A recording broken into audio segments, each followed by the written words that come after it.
بونسور البنات، ان شاء الله تكونوا كامل بخير وصحتكم لاباس.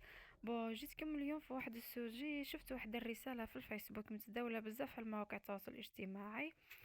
هاد الرساله لقيتها في الفيسبوك وحبيت نشاركها معكم. واش راهي تقول حبيت نعترف بحاجه. كاينه وحده حبت تعترف بحاجه. حبيت نعترف بحاجه درتها وندمت عليها بزاف، وعذبني ضميري الليل ما رجعتش نرقدو. غرني الشيطان وعماني قلبي، ودوك راني نخلص، وحبيت نصحح الغلطه تاعي ونتوب لربي.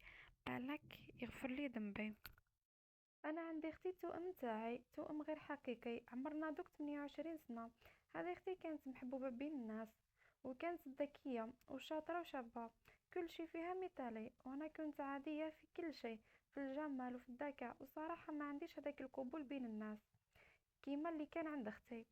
المهم اي مناسبه نروحوا لها كانت تغضني، ما كنتش نبان معاها بالجمال تاعها، وكنت نموت بالغيرة خاطر كامل البنات يقعدوا يشكروا فيها ويمدحوا ويخطبوا فيها، وانا كما قلت لكم ما كنتش نبان معاها. خلاص فاتتني بزاف حوايج، حتى كانوا يقولوا لنا ما تبانوش،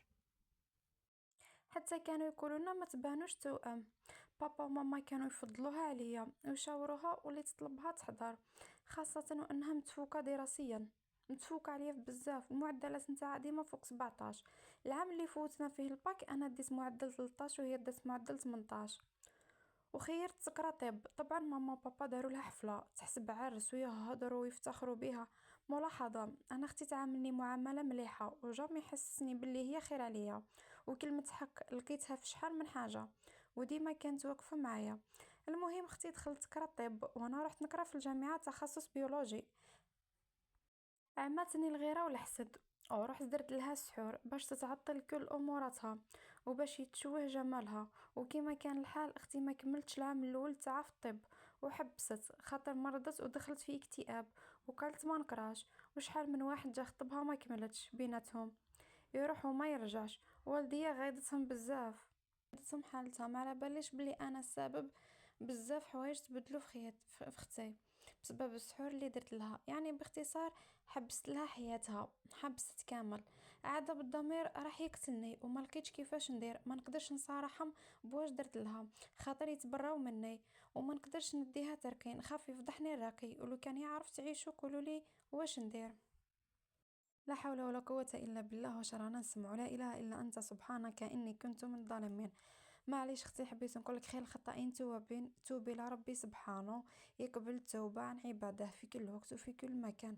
باب التوبة عن ربي سبحانه مفتوح. انتي إنسانة عندك ضمير، ما تخليش الشيطان يزيد يعميك وتغلبي على النفس على النفس الأمارة بالسوء. وكأنها